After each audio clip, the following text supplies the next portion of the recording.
எல்லோருக்கும் வணக்கம். Welcome to உங்கள் நான் கமல் ஹாசன். ஸோ இந்த வீடியோவில் நம்ம கமல் சார் பற்றின ஒரு புதிய தகவல் தான் வந்து டிஸ்கஸ் பண்ண போகிறோம்.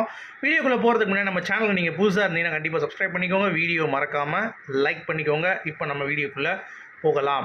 ஸோ கமல் சாருக்கு வந்து பார்த்தீங்கன்னா ஒரு லாஸ்ட்டாக 3 நாட்கள் வந்து பயங்கர சந்தோஷமான ஒரு நாட்கள் தான். ஏன்னா அவருடைய படமான குணாலிருந்து கண்மணி அன்போடு காதலன் அந்த ஒரு பிஜிஎம் எடுத்து மஞ்சுமல் பாய்ஸ் அப்படின்னு சொல்லிட்டு ஒரு படத்தில் வேறு லெவலில் வந்து ஒரு ஹைப் க்ரியேட் பண்ணிட்டாங்க.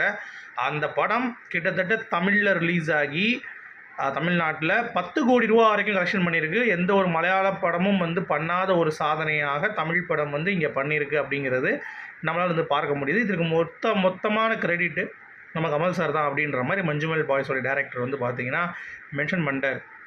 அது மட்டும் இல்லாமல் மஞ்சுமல் பாய்ஸ் டேரக்டரை வந்து அசர்ற வைக்கிற வகையில் அவருக்கான ப்ரீவியூ ஷோவை கமல் சார் ஆஃபீஸ்லேயே வந்து போட்டு எல்லாத்தையும் பார்க்க வச்சு கைதட்டி கொண்டாடி கமல் சார் வந்து ஃபீல் பண்ணி அவருக்கு டேரக்ஷன்னா என்ன அப்படின்னு சொல்லிக் கொடுக்கும் பொழுது சிதம்பரம் இருக்கார்ல அந்த படத்தோட டேரக்டர் அவர் வந்து கேட்க, சார் நீங்கள் டேரக்ஷன் எப்போ பண்ணுவீங்கன்னு கேட்டோடனே அதுக்கு ரொம்ப செலவாகும் அப்படின்ற மாதிரி கமல் சார் வந்து அவர் ஸ்டைல்லே வந்து பதில் சொல்லி ஸோ ரொம்ப ஒரு க்யூட் அண்ட் ஐகானிக் மொமெண்ட் அப்படிம்பாங்க தெரியுமா, அந்த மாதிரி இதெல்லாம் வந்து எப்பயுமே கொடுக்க முடியாது.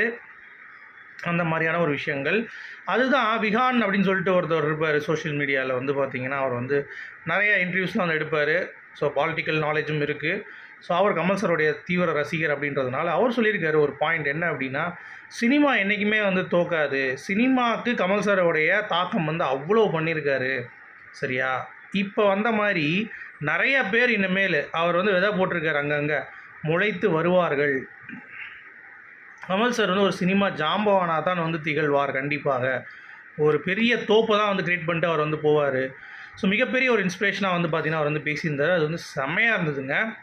அவர் வந்து நீங்கள் தெரியும் நினைக்கிறேன் உங்களுக்கு விஹான் அப்படின்னு சொல்லிட்டு அவர் செம்மையாக பேசியிருந்தார். அவர் வந்து நல்ல ஒரு தீவிரமான கமல் சார் ரசிகர். அது மட்டும் இல்லாமல் விருமாண்டி, அன்பே சிவம் இந்த வரிசையில் குணா பார்த்துட்டு ஒருத்தர் வந்து டைரக்டர் ஆகியிருக்காரு. ஸோ இந்த மாதிரி ஏகப்பட்ட பேரை வந்து இன்ஸ்பயர் பண்ணுறதுல கமல் சார் வந்து வல்லவர் அப்படின்ற மாதிரி அதையும் வந்து மென்ஷன் பண்ணியிருக்காரு. அது மட்டும் இல்லாமல் மஞ்சுமல் பாய்ஸ் டீம் வந்து கம்ப்ளீட்டாக மீட் பண்ணி கமல் சார் வந்து ட்ரீட்டும் வந்து வச்சுருக்காரு. நல்லா பண்ணியிருக்கீங்க அப்படின்ற மாதிரி டேரக்டருக்கு வந்து இன்னும் எப்படிலாம் நீங்கள் பண்ணலாம் அப்படின்ற மாதிரி ஐடியா கொடுத்துருக்காரு.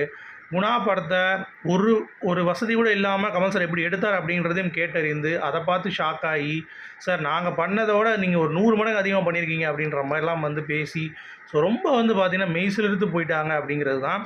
ஸோ அந்தளவுக்கு ஏன்னா அவர் ஆர்கேஃபைலேருந்து கால் வருதான் அந்த படத்தோடைய டேரக்டருக்கு.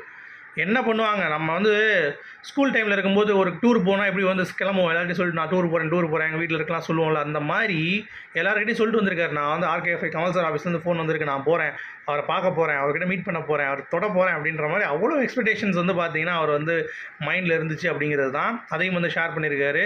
ஸோ ரொம்ப ஒரு ஹாப்பியான மூமெண்ட்டை நான் வந்து ஃபீல் பண்ணேன் அப்படின்ற மாதிரி. ஸோ சினிமா அடுத்த கட்டத்தை நோக்கி கண்டிப்பாக வந்து நகர ஆரம்பிக்குது. நல்ல சினிமாவை மக்கள் வந்து பார்த்திங்கன்னா கொண்டாட ஆரம்பிச்சிட்டாங்க. அதுவும் மலையாள சினிமா கேரளாவில் இவ்வளோ ஃபுல்லாக இருக்கிறது எனக்கு செம ஆச்சரியங்க. நானும் வந்து நேற்று பார்த்துட்டேன் படம். சும்மா தியேட்டரிக்கல் எக்ஸ்பீரியன்ஸுங்க. ஃபஸ்ட் ஆஃப் மட்டும் கொஞ்சம் அப்படியே இழுக்கும். கதைக்குள்ளே ஒன்ஸ் போன உடனே நீங்கள் கண்ணை எடுக்கவே மாட்டீங்க. அந்த அளவுக்கு வந்து ஸ்க்ரீன் ப்ளே வந்து ரொம்ப சூப்பராக வந்து அமைச்சிருக்காங்க. அதுவும் கமல் சாரோடைய அந்த டச் ஃபைனலாக வரும் பொழுது வேறு லெவலில் இருக்குது. சரியா, அடுத்து தளபதி வயசு குணா இது வந்து பயங்கரமாக கம்பேரிஷன் போயிட்டுருக்குங்க. என்னென்னா, ஏய் பாத்தியாடா ரஜினி இப்போ பார்ப்போமா, திருப்பி எப்போமா ரஜினியாக கமலான்னு பார்ப்போமான்னு இருக்காங்க. உடனே ரஜினி சார் வந்து பேசிட்டு தெரியுமா, தளபதி படத்தில் ஒழுங்காக நடிக்கலன்னு சொல்லிட்டு கமல் சாரை வந்து போட்டார் அப்படின்னு சொல்லிட்டு கூட இருக்கிற ஆர்டிஸ்ட் வந்து அவரை கலாய்ச்சாங்களாம். அந்த மாதிரி வந்து அதை போட்டு கலாய்ச்சிட்டு இருக்காங்க. முதல் தளபதியிலே நீங்கள் ஒழுங்காக நடிக்கலடா, இப்போ வந்து குணா கொண்டுட்டீங்க, நீங்கள் எங்களை மாதிரி ஆக்ட் பண்ண முடியுமா, நீங்கள் தொட்டதை நாங்கள் தொட முடியும், நாங்கள் தொட்டு நீங்கள் தொட முடியுமா அப்படின்ற மாதிரி கமல் ரசிகர்களுக்கும் ரஜினி ரசிகர்களுக்கும் வந்து திருப்பியும் வந்து கொஞ்சம் வந்து அப்படியே ஒரு ஹீட் ஆஃப் த மூமெண்ட்டாக வந்து போயிட்டுருக்கு அப்படிங்கிறது பார்க்க முடியுது. நம்ம என்ன தான் வந்து சொன்னாலும் ரஜினியே ஒத்துக்கிட்ட பிறகு நம்ம எப்படி சொல்ல முடியும். சரியா, என்றும் குணாதான் அப்படிங்கிறது தான். ராசி அழகப்பன் ரொம்ப சூப்பராக வந்து சொன்னார்.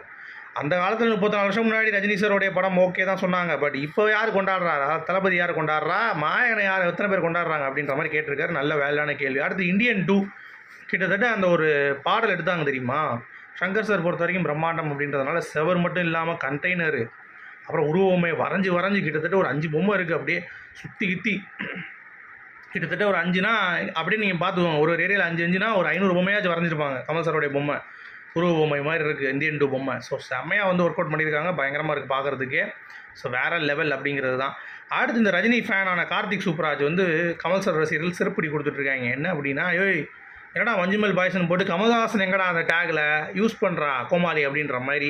அவனுக்கு என்ன தான் பண்ணாலும் அவன் படம் எடுத்து தெரிஞ்சு என்ன பெரிய டேரக்டராக இருப்பானே, அவனே ஒரு லோக்கல் டேரக்டர். அவனை போய் ஏங்க நீங்கள் வந்து பேசிகிட்டு இருக்கீங்க, விட்டு தள்ளுங்க, தட்டி விட்டு போங்க கார்த்திக் சூப்பராஜெல்லாம் அப்படிங்கிறது தான். அவெல்லாம் மரியாதை தெரியாத பையன் தான், அதனால் அவனை விட்டு போயிடலாம் அப்படிங்கிறது தான் பாயிண்ட்டு.